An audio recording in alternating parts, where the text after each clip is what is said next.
जय हिंद दोस्तों आइए एक बार फिर से आप सभी लोगों का हमारे YouTube चैनल पर हार्दिक स्वागत है।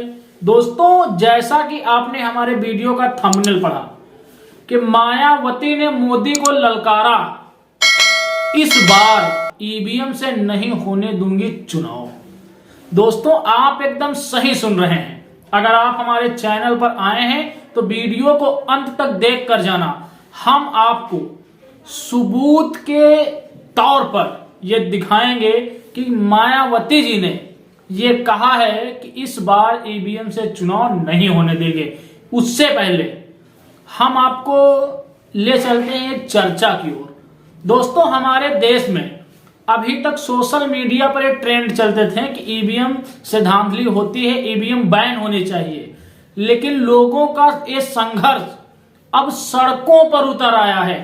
साथियों, इस देश में जिस तरीके से बीजेपी के पक्ष में चुनाव के नतीजे आ रहे हैं, लोग उस पर विश्वास नहीं कर पा रहे हैं कि जिस पार्टी की इस देश की लगभग 70% आवाम बुराई करती है, आखिर वो चुनाव में जीत कैसे जाती है। तो उनका सीधा सा शक ईवीएम मशीन पर था। साथियों, अब वो शक आक्रोश में बदलकर सड़कों पर उतर आया है। देखिए आप ये छोटा सा वीडियो, किस तरीके से लोग ईवीएम के खिलाफ नारेबाजी कर रहे हैं। सुप्रीम कोर्ट न्याय करो, देश तुम्हारे साथ है। सुप्रीम कोर्ट न्याय करो, देश तुम्हारे साथ है। सुप्रीम कोर्ट न्याय करो, देश तुम्हारे साथ है। सुप्रीम कोर्ट न्याय करो, देश तुम्हारे साथ है। सुप्रीम कोर्ट न्याय करो, देश तुम्हारे साथ।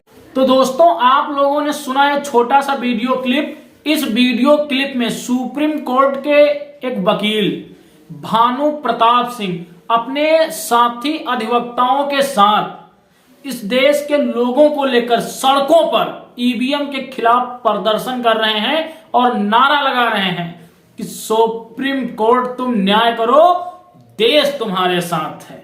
दोस्तों, कहा जा रहा है कि सुप्रीम कोर्ट पर भी बीजेपी का अंकुश लगा हुआ है, बीजेपी का दबाव बना हुआ है। शायद इसीलिए सुप्रीम कोर्ट भी बीजेपी के नक्शे कदम पर, उनके इशारों पर काम कर रहा है। दोस्तों, ये तो रही इस देश की जनता की आवाज कि वो क्या चाहती है कि इस देश का जो अब आने वाला चुनाव है वो ईवीएम से ना होकर बैलेट से करवाया जाए।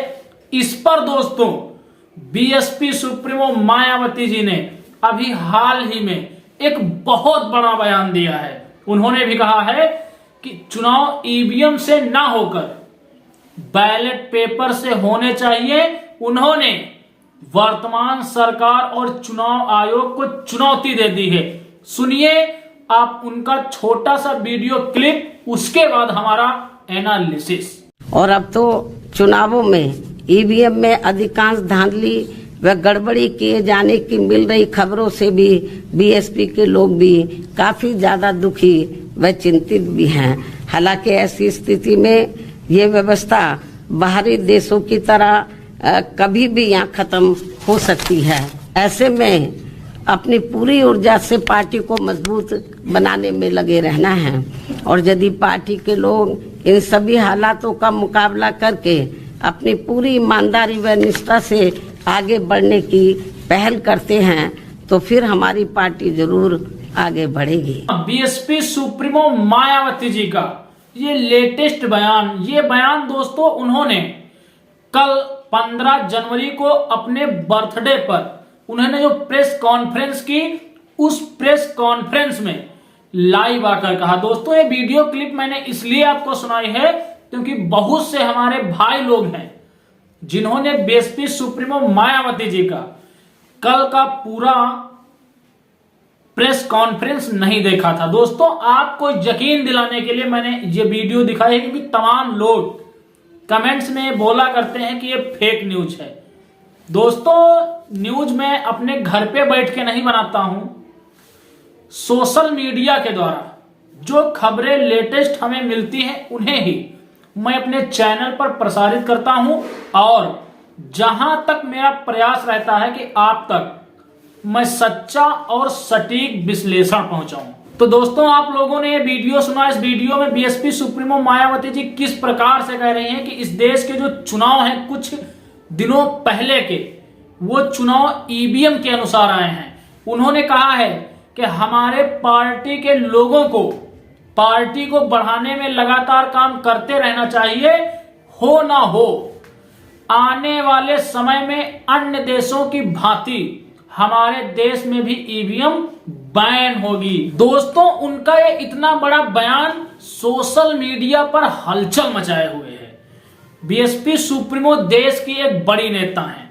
उनके बयान पर सोशल मीडिया पर काम करने वाले राजनीतिक विश्लेषक, एंकर अगर बात ना करें तो दोस्तों उनके बयान देने का कोई वजूद नहीं। साथियों, जब से बीएसपी सुप्रीमो मायावती जी ने कल की प्रेस कॉन्फ्रेंस की है, उनके ही बयानों पर चर्चा है। तमाम लोग उन पर ये आरोप लगा रहे हैं कि उन्होंने जो अकेले लड़ने का ये फैसला लिया है वो बीजेपी के डर से लिया है। दोस्तों तमाम सवर्ण एंकर, सवर्ण राजनीतिक विश्लेषक वो बीएसपी सुप्रीमो पर ये आरोप लगा रहे हैं कि अब मायावती जी ने ये सिद्ध कर दिया कि वो ही असली में बीजेपी की बी टीम है। तमाम लोग दोस्तों यहां तक बोल रहे हैं कि बीएसपी अब कमल की साथी बनेगी। तो दोस्तों उन लोगों से मेरा एक सवाल है कि आप जो ये चूतियापा कर रहे हो सोशल मीडिया पे, इसे बंद कर दो, क्योंकि आप इस बात की गारंटी नहीं ले सकते हो कि जो दल इंडिया अलायंस में हैं वो बीजेपी से ताल्लुकात नहीं रखते। अगर आप इस बात को प्रूव कर सको तब बीएसपी पर ये आरोप लगाना आपका ठीक है कि वो बीजेपी की बी टीम है। इस बात की कोई गारंटी नहीं है कि जो दल आज इंडिया अलायंस में हैं कल वो बीजेपी के साथ उठेंगे नहीं, बैठेंगे नहीं। ये राजनीति है जहां पर ना कोई किसी का स्थायी दोस्त होता है और ना ही किसी का स्थायी दुश्मन। यहां पर समय के अनुसार परिस्थितियां बदला करती हैं। लेकिन मैं एक बात दावे के साथ कह सकता हूं कि बीएसपी सुप्रीमो इस देश की एक परिपक्व नेता हैं।